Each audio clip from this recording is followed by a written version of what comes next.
This idea of letting go is so fundamental to your spiritual path. It's so important that a lot of the times we don't realize the things that we are carrying with us. We don't realize that we're carrying all our traumas. We don't realize we're carrying all the responsibilities and burdens and all the things that we have to do all day. All the time we're carrying these things, and when we do that for 24 hours a day, 7 days a week, then when you sit down and you try and meditate, it doesn't work. You don't know what meditation is trying to do. Meditation becomes just another thing on your to-do list that you're trying to achieve, and that's where meditation feels very difficult. That's where it feels like it isn't working. So this idea of letting go is very important. And this morning I was listening to Salok Melanoma, which are short couplets, short verses from the ninth Guru, Guru Tegh Bahadur Ji, and a few lines from there really stood out to me, which gives us a little bit of clarity as to what the Guru is saying about letting go. So I'll just read out a few lines from Salok Melanoma. Guruji says, "Jeh bikhiaa sagalee tajee, leeo bhekh bairaag." One who lets go of all of the poisons in their life, the worries, the concerns, the anxieties, the stress, the desires, the cravings.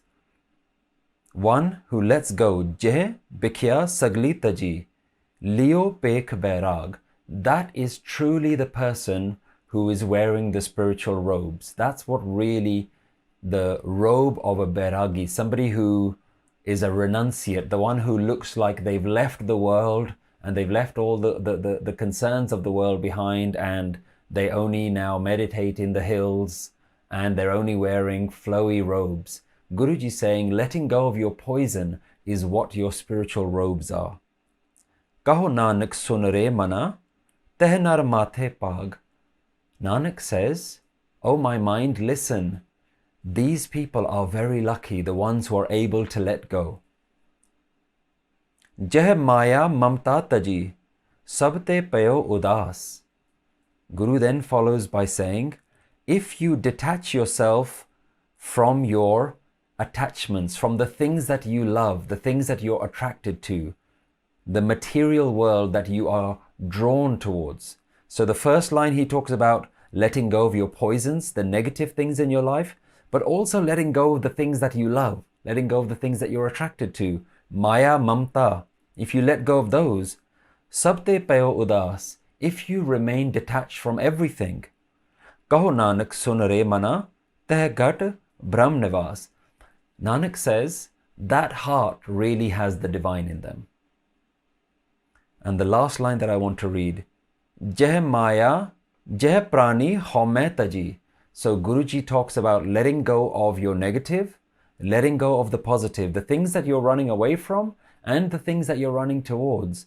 The final thing that needs to be dropped is running away from yourself, letting go of yourself.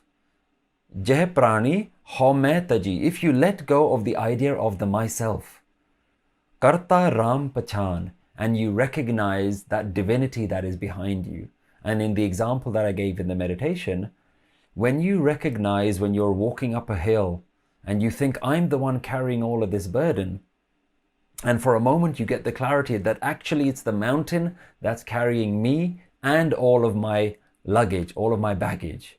That's when you realize that there is something even behind you. You're not the one carrying everything. Jeh prani home tajee, karta ram pachan. When you recognize that behind you, this idea of me, there is a life energy that's carrying you, the life energy that's making you breathe, the life energy that keeps you healthy, that keeps you alive, the life energy that grows food and puts that life within you. Kahu naanak voh mukt nar, eh man sachi maan. Nanak says that is true freedom. That is true spiritual liberation, when you let go of your sense of I am. Eh man sachi maan. O mind, recognize this to be the ultimate truth. So we need to recognize the baggage that we're carrying. What we do, if you take the example of the backpack, in the backpack we have many rocks, huge boulders that we're carrying, big stones. And all of those stones, what we do is we identify with those stones. That's what the word ahankar means. You've heard of Kam, Krodh, Lobh, Moh, Ahankar, the 5 sins that people talk about. The word ahankar means identify, when you identify with things. So we take all those things in our life, our worries, our problems, our responsibilities, our duties, our past, the things that we want to do, our aspirations, our goals. Those are like these big rocks that we're carrying all day, every day. And those are the things that are making our life a struggle. And we take every one of those rocks out and we write our name on that rock and says, yep, that's my responsibility. That's mine. That's something that I need to do with my life. I must look after my wife and my husband and my kids. I must look after my family.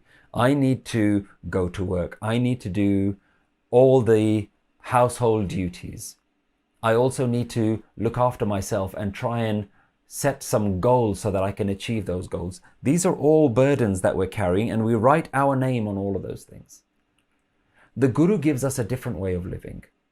When we look at the story of the Ramayan, Ram, for those of you who are familiar, has had his wife Sita taken away from him by Ravan.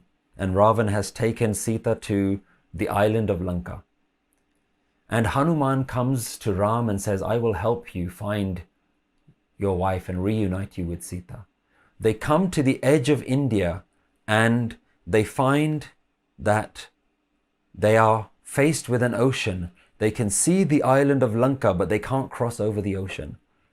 Hanuman then comes up with the idea to build a bridge. He builds a bridge out of big rocks. And every rock that he picks up, he writes the name of Ram, of God, of the divine. He writes the name of Ram on that rock and he puts it on the ocean. And every rock that has the name of Ram floats.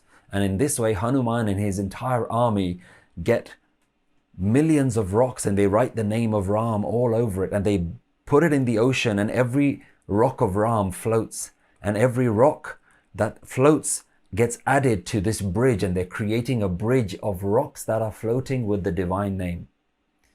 What that means is we are also carrying a lot of rocks in our life. We're also carrying lots of burdens in our life.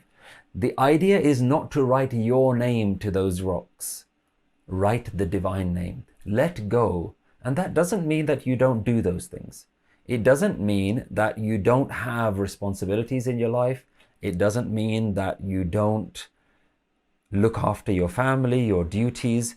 You do them, but recognize that you're always carrying these burdens, and the real liberation, real spirituality is the moment when you learn to let go of those things. You have them, but you don't identify with them. They're not something that are yours. They're not going to go with you. They're something that you have to deal with, but you can also let go. In your mind, can you let go? Can you lighten the load?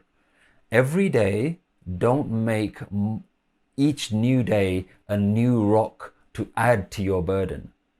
Take each day as things that need to be done, but know in your mind that you need to have this attitude of detachment, this attitude of letting things go, of not building up this tension and stress in your life. So I really want to emphasize this point today, and I hope that that's useful in helping you understand the idea of what you're trying to do with your spiritual journey. Letting go of everything, including the ultimate thing, letting go of the sense of myself.